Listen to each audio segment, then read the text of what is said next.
Leading Soviet newspapers and journals have recently begun publishing an increasing number of articles and news reports on the sightings of the ancient guardians, or UFOs, in various areas of the Soviet Union.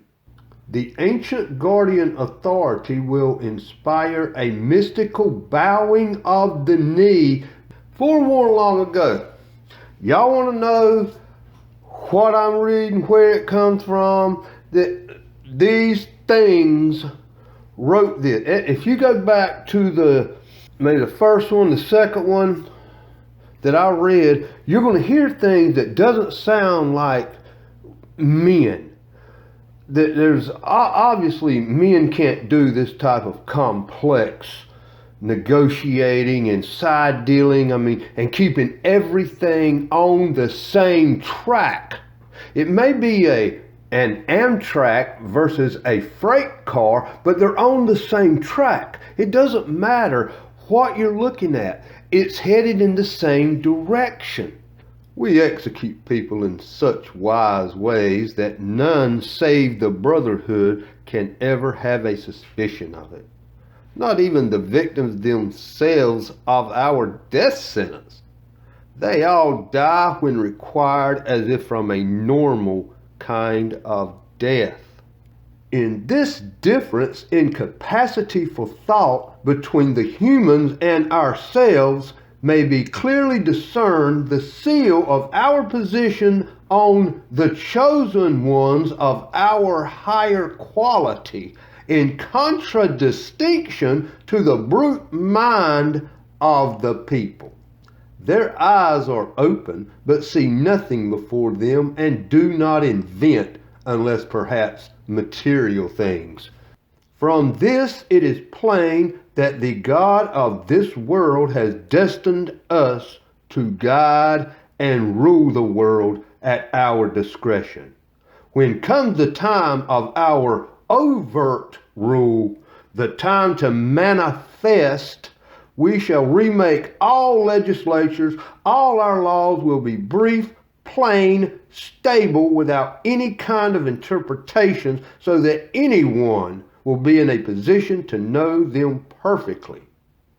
The main feature which will run right through them is submission to our order. This principle will be carried to a grandiose height. Every abuse will then disappear in consequence of the responsibility of all down to the lowest unit of the humans. They will bow before the higher authority of the representative of power. If we have been able to bring them to such a pitch of stupid blindness, is it not a proof, and an amazingly clear proof, of the degree to which the mind of the human is underdeveloped in comparison with our mind? And this it is, mainly, which guarantees our success. And how far-seeing were our ancient guardians in the ancient times, when they said that to attain a serious end, it behooves not to stop at any means or to count the victims sacrificed. Death is the inevitable end for all. It is better to bring that end near to those who hinder our affairs than damnation to ourselves, the founders of this affair. Our own nations and our subjects will discern in his person a father caring for their every need, their every act, their every interrelation as subjects one with another, as well as their relations to the ruler. They will then be so thoroughly imbued with the thought that it is impossible for them to dispense with this wardship and guidance if they wish to live in peace and quiet. They will acknowledge the autocracy of our ruler with a devotion bordering on apotheosis, especially when they are convinced that those whom we set up do not put their own in place of his authority, but only blindly executes his dictates. They will be rejoicing that we have regulated everything in their lives, as is done by wise parents who desire to train their children in the cause of duty and submission. For the peoples we have chosen of the world in regard to the secrets of our policy are ever through the ages only children under age, precisely as are also their governments. When the sacred king sets upon his sacred head the crown offered him by Europe, he will become patriarch of the world. The indispensable victims offered by him in consequence of their suitability will never reach the number of victims offered in the course of centuries by the mania of magnificence, the emulation between the human governments. Our king will be in constant communion with the people, making to them from the tribune speeches which fame will in that same hour distribute itself over all our world. I don't really know what else to say. This pretty much lays it out. I skipped a couple of paragraphs there. Defined by nature, namely submission. Everything in the world is in a state of submission by our hand. It's just that's in the other paragraphs. It's the same old, same old. It's talking about people. Sometimes it's talking about normal, regular, go-to-work people. Sometimes it's talking about rulers of governments. And it's never the ones that are talking, because these are different writings. It isn't the same individual writing. Or whatever it is writing. I'm just telling you.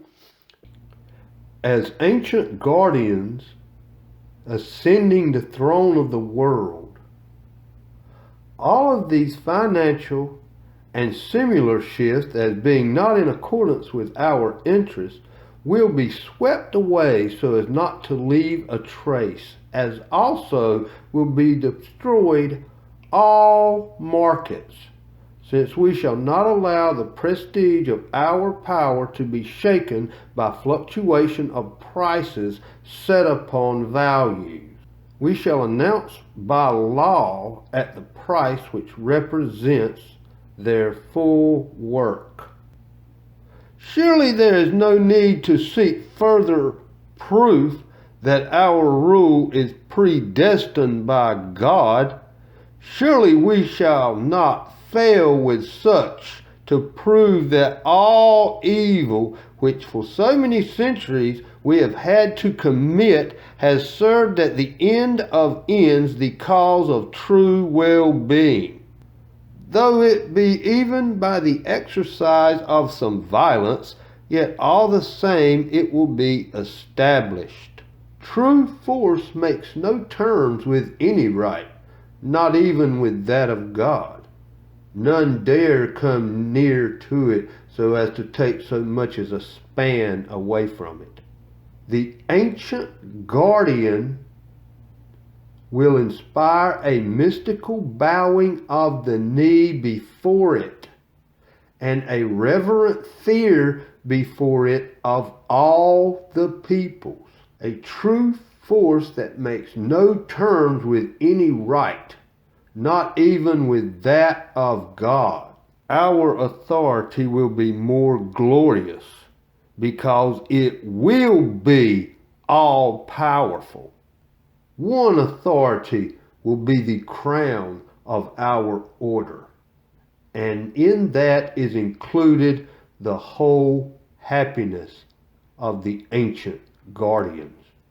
As ancient guardians, we must not be at the mercy of our passions, and especially of human sensuality. Sensuality, worse than all else, disorganizes the capacities of the mind and clearness of views, distracting the thoughts to the worst and most brutal sides.